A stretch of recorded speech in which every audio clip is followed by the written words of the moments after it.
Good evening to all, this is Ritu and welcome to study more knowledge. तो हिंदी साहित्य की प्रश्नोत्तरी को आगे बढ़ाते हुए आज हम करने वाले हैं रीतिकाल से संबंधित कुछ महत्वपूर्ण प्रश्नों को। तो चलिए शुरू करते हैं हमारी आज की क्लास। पहला क्वेश्चन है, निम्नलिखित विकल्पों में से रीतिकालीन कवि कौन से हैं? तो इसमें से बताना है रीतिकालीन कवि हैं कौन से। तो आंसर हो जाएगा इसका option number second, Bihari, Matiram, Ghananand और भूषण। तो ये सभी जो हैं रीतिकालीन कवि के अंदर आते हैं। फिर है, रीतिकाल की सर्वाधिक व्यापक प्रवृत्ति कौन सी रही है? तो ये हो जाएगा ऑप्शन नंबर 4, नायिका भेद और श्रृंगार रस विवेचन। तो इसकी ये जो है विशेष प्रवृत्ति रही है नायिका भेद करना, नायक नायिका भेद और श्रृंगार रस विवेचन। इसके बाद है, रीतिकालीन कवियों की काव्य भाषा क्या थी? तो इसका जो आंसर है वो हो जाएगा ऑप्शन नंबर 3, ब्रिज भाषा। तो ब्रिज भाषा जो है वो रीतिकाल में मुख्य भाषा थी। ज़्यादातर आपको काव्य जो है वो ब्रज भाषा में ही देखने को मिलेगा रीतिकाल में।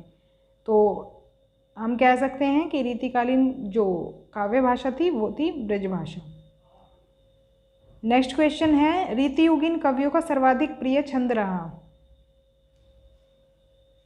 तो इसका आंसर हो जाएगा ऑप्शन नंबर 3, सवैया।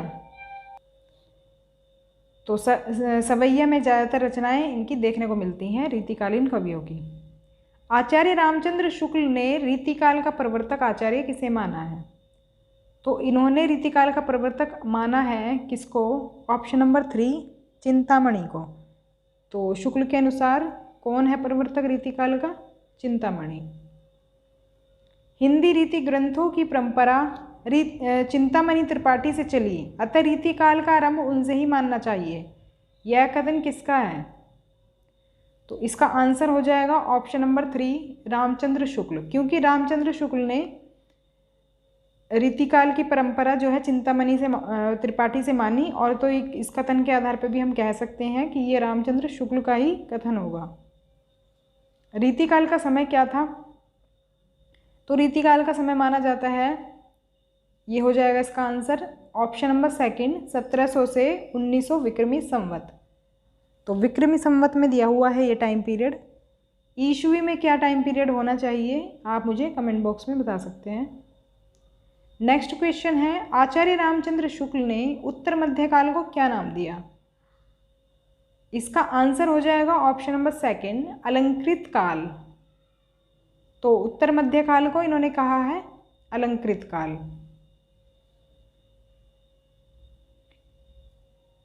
रीतिकाल को श्रृंगार काल किसने कहा है? सॉरी, ये लास्ट वाले का क्वेश्चन जो है, आचार्य रामचंद्र शुक्ल ने उत्तर मध्यकाल को क्या नाम दिया? ये होगा इसका आंसर रीतिकाल, क्योंकि रीतिकाल जो है रामचंद्र शुक्ल ने ही कहा था उत्तर मध्यकाल को, और पूर्व मध्यकाल को क्या कहा था इन्होंने? भक्तिकाल कहा था। तो इसका ये आंसर इसमें गलत दिया हुआ है, ये हो जाएगा ऑप्शन नंबर 3 हो जाएगा ये इसको हम कट कर देंगे, ऑप्शन नंबर 3 हो जाएगा। आगे बढ़ते हैं, रीतिकाल को श्रृंगार काल किसने कहा है? तो रीतिकाल को श्रृंगार काल कहा है आचार्य विश्वनाथ मिश्र ने। 4th ऑप्शन इसमें हो जाएगा करेक्ट आंसर। नेक्स्ट क्वेश्चन है, रीतिकाल को अलंकृत काल किस इतिहासकार ने कहा है? तो इसका जो है आंसर वो हो जाएगा ऑप्शन नंबर 3, मिश्र बंधु। तो मिश्र बंधुओं ने कहा है अलंकृत काल, जो हमारा पीछे गलत हो गया था। तो शुक्ल जी ने रीतिकाल ही कहा है इसे। आगे बढ़ते हैं, किस रचना को छंदों का अजायब घर कहा जा सकता है? ये हो जाएगा ऑप्शन नंबर सेकंड, रामचंद्रिका। आप कंफ्यूज हो सकते हैं पृथ्वीराज रासो से, लेकिन यहाँ पर हम रीतिकाल के बारे में पढ़ रहे हैं, तो रीतिकाल में कहा गया है रामचंद्रिका को। पृथ्वीराज रासो ये आपकी आदिकाल की रचना है। आगे बढ़ते हैं, विज्ञान गीता की रचना किसने की? इसमें आंसर हो जाएगा Keshav Das ji. Option number 3 correct होगा। भूषण को कवि भूषण की उपाधि किसने दी?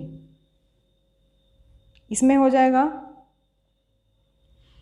ऑप्शन नंबर सेकंड, सोलंकी राजा रुद्र ने।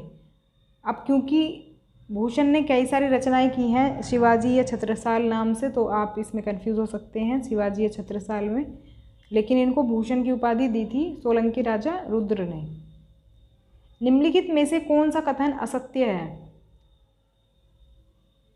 तो इसमें असत्य हो जाएगा ऑप्शन नंबर 4, केशव जो है रीतिमुक्त धारा के कवि नहीं हैं, क्योंकि हमसे असत्य पूछा है। अब क्योंकि इसमें रीतिमुक्त धारा के कवि इनको बताया हुआ है, लेकिन ये रीतिमुक्त नहीं रीतिबद्ध धारा के कवि हैं, क्योंकि रीतिकाल को हम 3 भागों में बांटते हैं, रीति सिद्ध, रीतिबद्ध और रीतिमुक्त।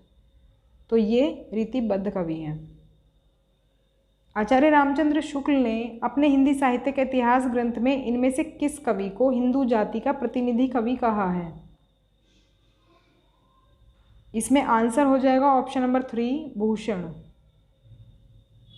नेक्स्ट क्वेश्चन है, शिवराज भूषण ग्रंथ में किसकी विवेचना मिलती है? तो ये हो जाएगा ऑप्शन नंबर 4, अलंकार की। नेक्स्ट क्वेश्चन है, बिहारी किस धारा के कवि हैं? इसका आंसर हो जाएगा ऑप्शन नंबर 1, रीति सिद्ध। तो रीति सिद्ध में 2 ही मुख्य कवि हैं, वैसे तो और भी हैं कवि, लेकिन मेन जो है मुख्य 2 ही हैं, बिहारी और सेनापति।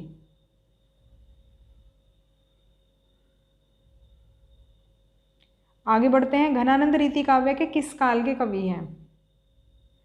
तो इसका आंसर है ऑप्शन नंबर 3, रीतिमुक्त धारा के कवि हैं घनानंद। रीतिमुक्त में भी मेन 4-5 ही कवि हैं, घनानंद, बोधा, आलम ठाकुर, द्विजदेव, ये 4-5 कवि हैं। तो आपको इजीली ये याद रहेगा, रीति सिद्ध के मेन याद कर लो, रीति सिद्ध के बिहारी और सेनापति हैं, और रीति मुक्त के याद कर लो, घनानंद, बोधा, आलम ठाकुर, द्विजदेव।